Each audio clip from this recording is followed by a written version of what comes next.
Friends, welcome to SLS academy. നമ്മൾ നോക്കുന്നത് 2014 LDCക്ക് ചോദിച്ച ചോദ്യത്തിന്റെ രണ്ടാമത്തെ ഭാഗത്തിലേക്കാണ് പോകുന്നത്. അപ്പോൾ ഇതിൽ തന്നെ നമ്മൾ 5 ചോദ്യങ്ങൾ GK ക്വസ്റ്റിനും അതുപോലെ 2 ഇംഗ്ലീഷ് ക്വസ്റ്റിനും ഡിസ്കസ് ചെയ്യുന്നു. അപ്പോൾ നമുക്ക് ക്ലാസ്സിലേക്ക് പോകാം. അതിനു മുമ്പ് ആദ്യമായിട്ടാണ് എന്റെ ചാനൽ ക്ലാസ്സുകൾ നിങ്ങൾ കേൾക്കുന്നെങ്കിൽ കാണുന്നെങ്കിൽ ചാനൽ സബ്സ്ക്രൈബ് ചെയ്യുക, അടുത്ത് കാണുന്ന ബെല്ലൈക്കൺ ക്ലിക്ക് ചെയ്യുക. അതുപോലെ തന്നെ അക്കാഡമിയിലും എന്റെ ക്ലാസ്സുകളുണ്ട്. ക്ലാസ്സുകൾ ഫോളോ ചെയ്യുന്നതിന് വേണ്ടി അക്കാഡമി ലേണിംഗ് ആപ്പ് ഡൗൺലോഡ് ചെയ്യുക, അല്ലെങ്കിൽ അതിന്റെ ലിങ്ക് ഇതിൽ ഡിസ്ക്രിപ്ഷൻ ബോക്സിൽ കൊടുത്തിട്ടുണ്ട്. അതുവഴി നിങ്ങൾക്ക് ഫോളോ ചെയ്യുന്നതാണ്. അപ്പൊ നമുക്ക് ക്ലാസ്സിലേക്ക് പോകാം. ആദ്യ ചോദ്യം ഇങ്ങനെയാണ്: ചരിത്ര പ്രസിദ്ധമായ കയ്യൂർ സമരം നടന്ന വർഷം ഏത് എന്നാണ് ചോദ്യം. ഏതാണ്? 1941 പ്രശസ്തമായ കയ്യൂർ സമരം നടന്നത്. അപ്പൊ കയ്യൂർ സമരം നടന്നത് ഏത് ജില്ലയിലാണ് എന്ന് ചോദിച്ചാൽ ഏത് ജില്ലയിലാണ്? കാസർഗോഡ് ജില്ലയിലാണ്. ഏത് ജില്ലയാണ്? കാസർഗോഡ് ജില്ലയിലാണ് കയ്യൂർ സമരം നടന്നത്. അപ്പൊ കയ്യൂർ സമരം നടന്ന താലൂക്ക് എന്ന് ചോദിച്ചാൽ ഹോസ്ദുർഗ് താലൂക്കിൽ വെച്ചാണ് നടന്നത്. താലൂക്കിലാണ് ഈ കയ്യൂർ സമരം നടന്നത്. വർഷം എന്ന് ചോദിച്ചാൽ 1941. അടുത്ത പോയിന്റോ, കയ്യൂർ സമരത്തെ ആസ്പദമാക്കി ചിരസ്മരണ എന്ന നോവൽ എഴുതിയതാരെന്ന് ചോദിച്ചാൽ ആരാണ്? നിരഞ്ജന. കയ്യൂർ സമരത്തെ ആസ്പദമാക്കി ചിരസ്മരണ എന്ന നോവൽ എഴുതിയത് നിരഞ്ജനയാണ്. എന്നാൽ കയ്യൂർ സമരത്തെ ആസ്പദമാക്കി ലെനിൻ രാജേന്ദ്രൻ സംവിധാനം ചെയ്ത ചലച്ചിത്രം ഏതെന്ന് ചോദിച്ചാൽ മീനമാസത്തിലെ സൂര്യൻ. ക്ലിയർ ആണോ? ക്ലിയർ. അടുത്ത പോയിന്റ്, കയ്യൂർ സമരം നടക്കുമ്പോ ഈ സമരക്കാരെ പേടിച്ച് പുഴയിൽ ചാടി മരിച്ച ഒരു പോലീസുകാരനുണ്ട്. പോലീസുകാരന്റെ പേരെന്താണ് ചോദിച്ചിട്ടുള്ള ക്വസ്റ്റ്യൻ ആണ്. സുബ്ബരായർ. ആരാണ്? സുബ്ബരായർ. ക്ലിയർ. അപ്പൊ ഈ പോലീസുകാരൻ എന്താ പ്രത്യേകത? സമരക്കാരിൽ നിന്ന് രക്ഷപ്പെടാൻ വേണ്ടി പുഴയിൽ ചാടി മരിച്ച വ്യക്തിയാണ്. പുഴയിൽ ചാടി അദ്ദേഹം മരിച്ചുപോയി. അപ്പൊ ആ വ്യക്തിയാണ് ആര്? സുബ്ബരായർ എന്ന പോലീസുകാരൻ. അടുത്ത ക്വസ്റ്റ്യനിലേക്ക് പോവാം. അടുത്ത ചോദ്യം ഇങ്ങനെയാണ്: ഇന്ത്യയിലെ ഏറ്റവും വലിയ കണ്ടൽക്കാടുകൾ ഒരു കടുവ സംരക്ഷണ കേന്ദ്രം കൂടിയാണ്. ഇത് ഏത് സംസ്ഥാനത്താണ് എന്നാണ് ചോദ്യം. ഏത് സംസ്ഥാനത്താണ്? ബംഗാളിലാണ്. എവിടെയാണ്? ബംഗാളിലാണ്. ക്ലിയർ ആണോ? അപ്പൊ ബംഗാളിലാണ് ഈ കണ്ടൽക്കാട് എന്ന് പറയുന്നത്. അപ്പൊ ഈ കണ്ടൽക്കാടിന്റെ പേരെന്താണ്? സുന്ദർബൻസ്. ഏതാണ്? സുന്ദർബൻസ് കണ്ടൽക്കാടാണ്. അപ്പൊ ഇതിന്റെ പ്രത്യേകത, ഇന്ത്യയിലെ ഏറ്റവും വലിയ കണ്ടൽക്കാടാണ് സുന്ദർബൻസ്. അതുപോലെ തന്നെ ലോകത്തിലെ ഏറ്റവും വലിയ കണ്ടൽക്കാടാണ് സുന്ദർബൻസ്. ക്ലിയർ? മറന്നു പോകരുത്. അപ്പൊ ഈ കണ്ടൽക്കാട് എന്തോ പറഞ്ഞ ഒരു കടുവ സംരക്ഷണ കേന്ദ്രം കൂടിയാണെന്ന് ഓർത്തു വയ്ക്കുക. അപ്പൊ കണ്ടൽക്കാടുകളിൽ കടുവകളെ കാണപ്പെടുന്ന ഒരേ ഒരു സ്ഥലമാണ് സുന്ദർബൻസ് എന്ന് ഓർത്തു വയ്ക്കുക. ഈ സംസ്ഥാനത്ത് എന്ന് ചോദിച്ചാൽ ബംഗാൾ സംസ്ഥാനത്താണ്. ക്ലിയർ? അപ്പൊ ഈ കേരളത്തിൽ ഏറ്റവും കൂടുതൽ കണ്ടൽ വനങ്ങൾ കാണപ്പെടുന്നത് എവിടെയാണ്? ഏത് ജില്ലയിലാണ്? കണ്ണൂർ ജില്ലയിലാണ്. ഏത് ജില്ലയിലാണ്? കണ്ണൂർ ജില്ലയിലാണ് ഏറ്റവും കൂടുതൽ കണ്ടൽ വനം കാണപ്പെടുന്നത്. കേരളത്തിൽ ഏറ്റവും കൂടുതൽ കണ്ടൽ വനം കാണപ്പെടുന്നത് കണ്ണൂർ ജില്ലയിലാണ്. ക്ലിയർ? ഇപ്പൊ കണ്ണൂർ ജില്ലയിലാണെന്ന് പറഞ്ഞു. അങ്ങനെയാണെങ്കിൽ കേരളത്തിലെ കണ്ടൽ വന ഗവേഷണ കേന്ദ്രം എവിടെ സ്ഥിതി ചെയ്യുന്നു? കണ്ടൽ വന ഗവേഷണ കേന്ദ്രം എവിടെ സ്ഥിതി ചെയ്യുന്നു ചോദിച്ചാൽ എവിടെയാണ്? ആയിരം തെങ്ങ് കൊല്ലം. ക്ലിയർ ആണ്? എവിടെയാണ്? ആയിരം തെങ്ങ് കൊല്ലം ജില്ലയിലെ ആയിരം തെങ്ങിലാണ് കണ്ടൽ വന ഗവേഷണ കേന്ദ്രം സ്ഥിതി ചെയ്യുന്നത്. നമുക്കറിയാം, കണ്ടൽ വനവുമായി ബന്ധപ്പെട്ട ഒരു വ്യക്തിയുണ്ട്, കല്ലേൽ പൊക്കുടൻ. കണ്ടൽ വനവുമായി ബന്ധപ്പെട്ട അല്ലെങ്കിൽ കണ്ടൽ വനങ്ങളുടെ സംരക്ഷണവുമായി ബന്ധപ്പെട്ട വ്യക്തിയാണ് ആരാ? കല്ലേൽ പൊക്കുടൻ. ആരാണ്? കല്ലേൽ പൊക്കുടൻ. ക്ലിയർ ആണോ? ഓർത്തു വയ്ക്കുക. ഇത്രയും പോയിന്റാണ് വരുന്നത്. ഒന്നുകൂടെ ചോദ്യം ഒന്നുകൂടെ നോക്കാം. ആദ്യ ചോദ്യം ഇങ്ങനെയാണ്: ചരിത്ര പ്രസിദ്ധമായ കയ്യൂർ സമരം നടന്ന വർഷം 1941. ഏത് ജില്ലയെന്ന് വെച്ചാൽ കാസർഗോഡ് ജില്ല. ഏത് താലൂക്ക് എന്ന് ചോദിച്ചാൽ ഹോസ്ദുർഗ് താലൂക്ക്. ക്ലിയർ? അടുത്ത, ചിരസ്മരണ എന്ന നോവൽ, കയ്യൂർ സമരത്തെ ആസ്പദമാക്കി ചിരസ്മരണ എന്ന നോവൽ എഴുതിയത് നിരഞ്ജന. അടുത്ത പോയിന്റ്, കയ്യൂർ സമരത്തെ ആസ്പദമാക്കി ലെനിൻ രാജേന്ദ്രൻ സംവിധാനം ചെയ്ത ചിത്രം മീനമാസത്തിലെ സൂര്യൻ. അടുത്ത, കയ്യൂർ സമരത്ത് സമരക്കാരെ പേടിച്ച് പുഴയിൽ ചാടി മരിച്ച വ്യക്തിയാണ് ഒരു പോലീസുകാരനാണ് സുബ്ബരായർ എന്ന വ്യക്തി. ഓർത്തു വയ്ക്കുക. പ്രീവിയസ് ക്വസ്റ്റ്യൻ ചോദിച്ചു കഴിഞ്ഞ ക്വസ്റ്റ്യൻ ആണ്. ഓർത്തു വയ്ക്കുക. അടുത്ത ക്വസ്റ്റ്യൻ, ഇന്ത്യയിലെ ഏറ്റവും വലിയ കണ്ടൽക്കാടുകൾ ഒരു കടുവ സംരക്ഷണ കേന്ദ്രം കൂടിയാണ്. ഇത് ഏത് സംസ്ഥാനത്ത് എന്നാണ് ചോദ്യം. ഏത് സംസ്ഥാനത്താണ്? ബംഗാളിലാണ്. ഓക്കെ. അപ്പൊ ലോകത്തിലെ ഏറ്റവും വലിയ കണ്ടൽ വനം എന്ന് പറയുന്നത് സുന്ദർബൻസ് ആണ്. അതാണ് ബംഗാളിൽ കാണുന്നത്. കണ്ടൽ വനങ്ങളിൽ കടുവകളെ കാണപ്പെടുന്ന ലോകത്തിലെ ഒരേ ഒരു സ്ഥലമാണ് ഏത്? സുന്ദർബൻസ് എന്ന് ഓർത്തു വയ്ക്കുക. ഇന്ത്യയിലെ ഏറ്റവും വലിയ കണ്ടൽ വനമാണ് സുന്ദർബൻസ്. അതേപോലെ ലോകത്തിലെ ഏറ്റവും വലിയ കണ്ടൽ വനമാണ് സുന്ദർബൻസ്. അടുത്ത കേരളത്തിൽ ഏറ്റവും കൂടുതൽ കണ്ടൽ വനം കാണപ്പെടുന്ന ജില്ല എന്ന് വെച്ചാൽ കണ്ണൂർ ജില്ലയാണ്. അടുത്ത പോയിന്റ് കണ്ടൽ വന ഗവേഷണ കേന്ദ്രം, കേരളത്തിലെ കണ്ടൽ വന ഗവേഷണ കേന്ദ്രം ഇവിടെ സ്ഥിതി എന്ന് വെച്ചാൽ 1000 തെങ്ങ് കൊല്ലം. അടുത്ത പോയിന്റ് കണ്ടൽ വനവും സംരക്ഷണവുമായി ബന്ധപ്പെട്ട ഒരു വ്യക്തിയാണ് കല്ലേൽ പൊക്കുടൻ. മലയാളിയാണ് കല്ലേൽ പൊക്കുടൻ. അദ്ദേഹത്തിന്റെ ഒരു കൃതിയാണ് കണ്ടൽ കാടുകൾക്കിടയിലെ ജീവിതം എന്നത് അദ്ദേഹത്തിന്റെ കല്ലേൽ പൊക്കുടന്റെ കൃതിയാണ്. അപ്പൊ നമുക്ക് അടുത്ത ചോദ്യത്തിലേക്ക് പോവാം. അടുത്ത ചോദ്യം ഇങ്ങനെയാണ്: ഒളിമ്പിക്സിന്റെ ചിഹ്നത്തിലെ 5 വളയങ്ങളിൽ നീല വളയം ഏത് ഭൂഖണ്ഡത്തെ സൂചിപ്പിക്കുന്നു എന്നൊരു ചോദ്യമാണ് ചോദിച്ചത്. അപ്പൊ 5 വളയങ്ങളുണ്ടെന്ന് നമുക്ക് മനസ്സിലായി. 5 വളയത്തിലെ നീല വളയം, ഓരോ കളറിലുണ്ട്, 5 കളറിലുള്ള വളയങ്ങളാണ്. 5 വളയങ്ങളിൽ നീല വളയം ഏത് ഭൂഖണ്ഡത്തെ സൂചിപ്പിക്കുന്നു? ഓരോ ഭൂഖണ്ഡത്തെ സൂചിപ്പിച്ചാണ് ഓരോ കളറ്. അപ്പൊ ഏത് ഭൂഖണ്ഡത്തെ സൂചിപ്പിക്കുന്നു എന്ന് ചോദിച്ചാൽ ഏതാണ്? യൂറോപ്പ്.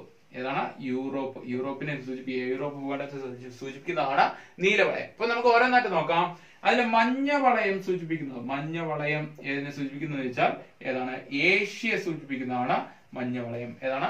ഏഷ്യ സൂചിപ്പിക്കുന്നതാണ് മഞ്ഞ വളയം. അടുത്ത കറുപ്പ് സൂചിപ്പിക്കുന്നത്, കറുത്ത നിറം, കറുപ്പ് സൂചിപ്പിക്കുന്നത് ഏതാണ്? ആഫ്രിക്ക. ആഫ്രിക്കയെ സൂചിപ്പിക്കുന്നതാണ് കറുപ്പ്. ക്ലിയർ?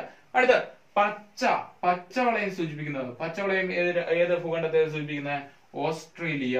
ഏതാണ്? ഓസ്ട്രേലിയ. പച്ചവളയം സൂചിപ്പിക്കുന്നത് ഓസ്ട്രേലിയ. അടുത്ത എന്താണ്? ചുവപ്പ് വളയം ഏതിനെ സൂചിപ്പിക്കുന്നത്? ചുവപ്പ് അമേരിക്ക. ഏതാണ്? അമേരിക്ക. ചുവപ്പ് വളയം ഏതിനെ സൂചിപ്പിക്കുന്നത്?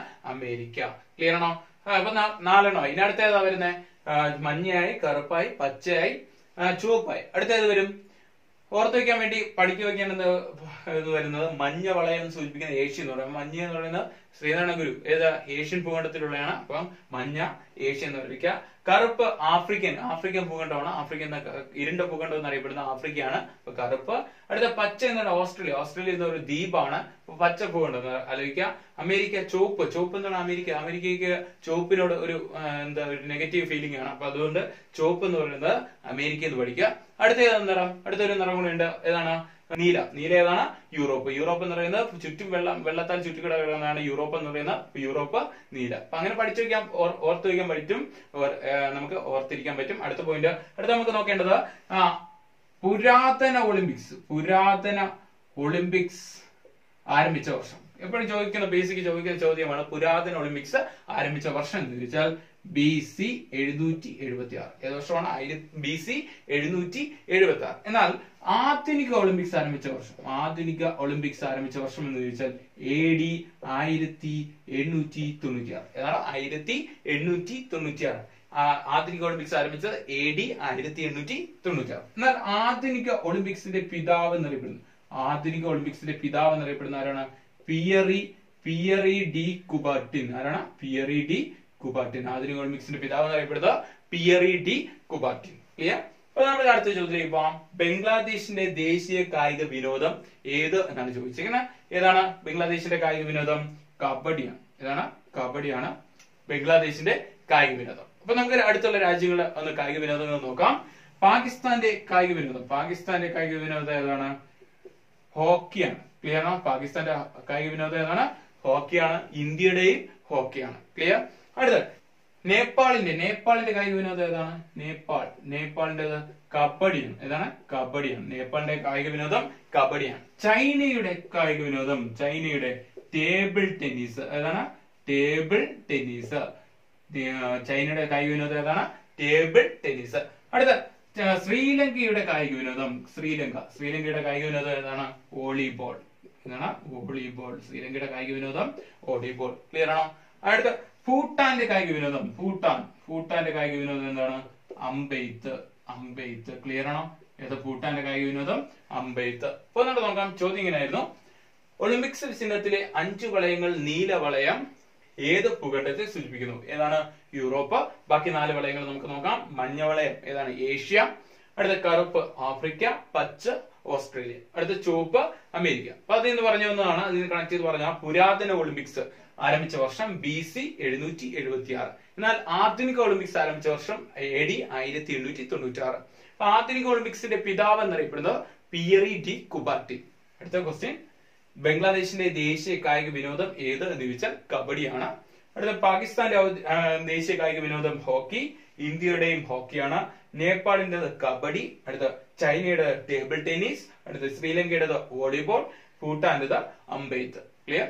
അടുത്ത ചോദ്യത്തിലേക്ക് പോകാം. അടുത്ത ചോദ്യം ഇങ്ങനെയാണ്, ബ്ലാക്ക് പഗോഡ എന്നറിയപ്പെടുന്ന സൂര്യക്ഷേത്രം സ്ഥിതി ചെയ്യുന്നത് എവിടെയാണ് ചോദിച്ചിരിക്കുന്നത്? എവിടെയാണ്? കൊണാർക്ക്. എവിടെയാണ്? കൊണാർക്കിലാണ് സ്ഥിതി ചെയ്യുന്നത്. കൊണാർക്ക്, ഒഡീഷ. അടുത്ത് നോക്കേണ്ടത് അടുത്ത പഗോഡകളുണ്ട്. നമുക്ക് അടുത്ത് നോക്കേണ്ടത് ബ്ലാക്ക് പഗോഡ ആണെങ്കിൽ അടുത്ത് നോക്കേണ്ടത് white pagoda. White pagoda. White pagoda ഏതാണ്? വൈറ്റ് പഗോഡ പുരി ജഗന്നാഥ ക്ഷേത്രം. പുരി ജഗന്നാഥ ക്ഷേത്രമാണ് ഏതറിയപ്പെടുന്നത്? ഏത്? വൈറ്റ് പഗോഡ എന്നറിയപ്പെടുന്നത്. എന്നാൽ ബ്രാസ് പഗോഡ എന്നറിയപ്പെടുന്നത് ഏതാണ്? Brass pagoda. ബ്രാസ് പഗോഡ എന്നറിയപ്പെടുന്നത് തിരുവങ്ങാട് ശ്രീരാമ ക്ഷേത്രം. തിരുവങ്ങാട് ശ്രീരാമക്ഷേത്രമാണ് എന്തെന്നറിയപ്പെടുന്നത്? ബ്രാസ് പഗോഡ എന്നറിയപ്പെടുന്നത്. അങ്ങനെയാണെങ്കിൽ മ്യൂറൽ പഗോഡ എന്നറിയപ്പെടുന്നത്. മ്യൂറൽ പഗോഡ എന്നറിയപ്പെടുന്നത് ഏതാണ്? പത്മനാഭ സ്വാമി ക്ഷേത്രമാണ്. പത്മനാഭ സ്വാമി ക്ഷേത്രമാണ് ഏതറിയപ്പെടുന്നത്? മ്യൂറൽ പഗോഡ എന്നറിയപ്പെടുന്നത്. ക്ലിയർ ആണോ? ഇപ്പൊ ഈ നമ്മളെ കൊണാർക്ക് സൂര്യക്ഷേത്രം എന്ന് പറഞ്ഞാൽ ഈ സൂര്യക്ഷേത്രം നമുക്ക് 10 രൂപ പുതിയ 10 രൂപ നോട്ടിലെ ചിഹ്നം എന്തെന്ന് വെച്ചാൽ ഏതാണ്?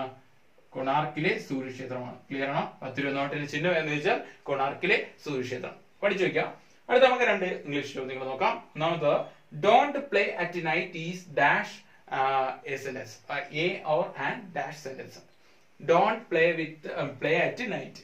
ഇത് ഏത് ടൈപ്പ് സെന്റൻസ് ആണ്? അപ്പൊ എത്ര ടൈപ്പ് സെന്റൻസ് ഉണ്ട്? 4 ടൈപ്പ് സെന്റൻസ് ഉണ്ട്. ഏതൊക്കെയാണ്? 4 ടൈപ്പ് സെന്റൻസ് ഉണ്ട്. ആദ്യത്തേത് അസർട്ടീവ് അല്ലെങ്കിൽ ഡിക്ലറേറ്റീവ് സെന്റൻസ്.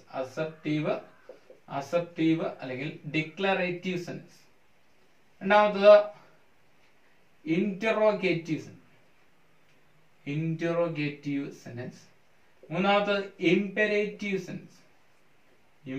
സെന്റൻസ്. നാലാമത്തത് എക്സ്ക്ലമേറ്ററി സെന്റൻസ്.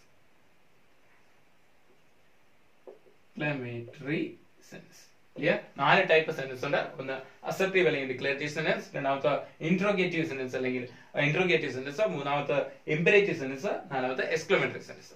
ഇന്ററോഗേറ്റീവ് സെന്റൻസ് എന്ന് പറയുന്നത് ക്വസ്റ്റ്യൻ മാർക്ക്, അവസാനം ക്വസ്റ്റ്യൻ മാർക്ക്, WH ക്വസ്റ്റ്യൻസ് അതേപോലെയുള്ള ക്വസ്റ്റ്യൻസ് എല്ലാം വരുന്ന ഇന്ററോഗേറ്റീവ് സെന്റൻസ് എന്ന് പറയും. അടുത്ത എക്സ്ക്ലമേറ്ററി സെന്റൻസ് ആണെങ്കിൽ ലാസ്റ്റ് ഒരു ആക്ച്വലി ചിഹ്നം ഉണ്ടാവും. അപ്പൊ ഇത് രണ്ടും ചോദിക്കാറില്ല. ഇപ്പൊ 2 ചോദിക്കുന്നത് അസർട്ടീവ് സെന്റൻസ് അല്ലെങ്കിൽ ഇംപെരേറ്റീവ് സെന്റൻസ്. അസർട്ടീവ് സെന്റൻസ് ഒരു ഡിക്ലറേഷൻ സെന്റൻസ് എന്ന് പറയുന്ന ഒരു sun rises in the east, അതൊരു അസർട്ടീവ് സെന്റൻസ് അല്ലെങ്കിൽ ഡിക്ലറേറ്റീവ് സെന്റൻസ് ആണ്. അടുത്ത ഇംപെരേറ്റീവ് സെന്റൻസ് എന്ന് പറയുന്നത് വെർബിൽ ആരംഭിക്കുന്ന സെന്റൻസിനെ ഇംപെരേറ്റീവ് നിർദ്ദേശവാക്യങ്ങൾ അല്ലെങ്കിൽ ഓപ്പൺ ദ ഡോർ എന്ന് പറയുന്ന ഒരു നിർദ്ദേശം കൊടുക്കുന്ന സെന്റൻസ് ആണ്. അതുപോലെയുള്ള സെന്റൻസിനെ എന്താ പറയുക? ഇംപെരേറ്റീവ് സെന്റൻസ് എന്ന് പറയും. അപ്പൊ ഇവിടെ ഏത് സെന്റൻസ് എന്ന് ചോദിച്ചാൽ don't play at the night. ഇതിപ്പോ നമുക്ക് വെർബിലാണ് സ്റ്റാർട്ട് ചെയ്തിരിക്കുന്നത്. അപ്പൊ എന്താണ്? ഇതൊരു ഇംപെരേറ്റീവ് സെന്റൻസ് ആണ്. നിർദ്ദേശവാക്യമാണ്. ഇംപെരേറ്റീവ് സെന്റൻസ് ആണ്. ക്ലിയർ ആണോ? ഏത് സെന്റൻസ് ആണ്? ഇംപെരേറ്റീവ് സെന്റൻസ് ആണ്. ഓർത്ത് വയ്ക്കാം, മറന്നു പോകരുത്. 4 ടൈപ്പ് സെന്റൻസ് ഒന്ന് പഠിച്ചു വയ്ക്കാം. ഇത് 2 മാത്രമേ സാധാരണ ചോദിക്കാറുള്ളൂ. അസർട്ടീവ് അല്ലെങ്കിൽ ഡിക്ലറേറ്റീവ് സെന്റൻസ്, രണ്ടാമത്തെ ഇംപെരേറ്റീവ് സെന്റൻസ്. ഏറ്റവും കൂടുതൽ ചോദിച്ചു കാണുന്നത് ഇംപെരേറ്റീവ് സെന്റൻസ് ആണ്. ഏറ്റവും കൂടുതൽ ചോദിച്ചു കാണുന്നത്. പഠിച്ചു വയ്ക്കുക. അടുത്ത് nothing was known about him dash question. ഇത് ക്വസ്റ്റ്യൻ ടാഗ് ക്വസ്റ്റ്യൻ ആണ്. നിങ്ങൾ മനസ്സിലായി കാണും. ഇപ്പൊ ആദ്യം നമുക്ക് നോക്കേണ്ടത്, ഇങ്ങനെയുള്ള ക്വസ്റ്റ്യൻ കിട്ടിയാൽ നമുക്ക് ആദ്യം നോക്കേണ്ടത് ഇത് പോസിറ്റീവ് ആണോ നെഗറ്റീവ് ആണോ എന്ന് നോക്കുക. അപ്പൊ അത് നമുക്ക് ഫസ്റ്റ് തന്നെ കിട്ടും. നത്തിങ് എന്നുള്ള ഒരു വേർഡ് ഉണ്ട്. അതുകൊണ്ട് എന്താണ്? നെഗറ്റീവ് ആണ്. അപ്പൊ നമ്മൾ എന്ത് എഴുതണം? പോസിറ്റീവ് ആയിട്ട് ക്വസ്റ്റ്യൻ ടാഗ് എഴുതണം എന്ന് മനസ്സിലാക്കുക. അടുത്ത നമ്മൾ നോക്കേണ്ട ഓക്സിലറി വെർബ് ഉണ്ടോ ഇല്ലേ നോക്കുക. ഇവിടെ ഓക്സിലറി വെർബ് ഉണ്ട്. വാസ് ആണ് ഇവിടുത്തെ ഓക്സിലറി വെർബ്. അപ്പൊ നമ്മുടെ ക്വസ്റ്റ്യൻ ടാഗ് എങ്ങനെ വരും? വാസ്. നത്തിങ് വന്നാൽ അതിന്റെ പ്രൊനൗൺ ഓഫ് ദ സബ്ജക്ട് എന്തായിരിക്കും? ഇറ്റ് ആയിരിക്കും. ക്ലിയർ ആണോ? അപ്പൊ വാസ് ഇറ്റ് ആണ് ഇവിടുത്തെ ക്വസ്റ്റ്യൻ ടാഗ് എന്ന് പറയുന്നത്. അപ്പൊ ജസ്റ്റ് ഒന്നുകൂടെ നോക്കാം. ബ്ലാക്ക് പഗോഡ എന്നറിയപ്പെടുന്ന സൂര്യക്ഷേത്ര സ്ഥിതി ചെയ്യുന്ന എവിടെയെന്ന് വെച്ചാൽ എവിടെയാണ്? കൊണാർക്ക്, ഒഡീഷ. അങ്ങനെയാണെങ്കിൽ വൈറ്റ് പഗോഡ എന്നറിയപ്പെടുന്ന പുരി ജഗന്നാഥ ക്ഷേത്രം. അടുത്ത ബ്രാസ് പഗോഡ എന്നറിയപ്പെടുന്ന തിരുവങ്ങാട് ശ്രീരാമക്ഷേത്രം. അടുത്ത മ്യൂറൽ പഗോഡ എന്നറിയപ്പെടുന്ന പത്മനാഭ സ്വാമി ക്ഷേത്രം. 10 രൂപ നോട്ടിൽ ചിഹ്നം എന്താണെന്ന് വെച്ചാൽ കൊണാർക്ക് സൂര്യക്ഷേത്രം. പഠിച്ചു വയ്ക്കുക, മറന്നു വരുത്. അടുത്ത don't play at night is A or an dash sentence എന്നാണ് ചോദിച്ചിരിക്കുന്നത്. ഇതൊരു ഇംപെരേറ്റീവ് സെന്റൻസ്, നിർദ്ദേശവാക്യമാണ്. ഇംപെരേറ്റീവ് സെന്റൻസ് നിർദ്ദേശവാക്യങ്ങൾ സ്റ്റാർട്ട് ചെയ്യുന്നത് വെർബിലായിരിക്കും. ഒരു നിർദ്ദേശം കൊടുക്കുന്നത്. രാത്രി കളിക്കരുത് എന്ന് പറഞ്ഞാൽ ഡോണ്ട് പ്ലേ അറ്റ് നൈറ്റ്, രാത്രി കളിക്കരുത് എന്ന് പറയുന്ന ഒരു നിർദ്ദേശം കൊടുക്കുന്നതാണ്. അപ്പൊ അതൊരു ഇംപെരേറ്റീവ് സെന്റൻസ് ആണ്. അടുത്ത ഒരു ക്വസ്റ്റ്യൻ ടാഗ് ആണ്. Nothing was known about him dash question tag എന്നാണ്. അപ്പൊ ഇവിടുത്തെ നോക്കേണ്ടത് ഫസ്റ്റ് നമ്മുടെ തന്നിരിക്കുന്നത് പോസിറ്റീവ് ആണോ നെഗറ്റീവ് ആണോ നോക്കുക.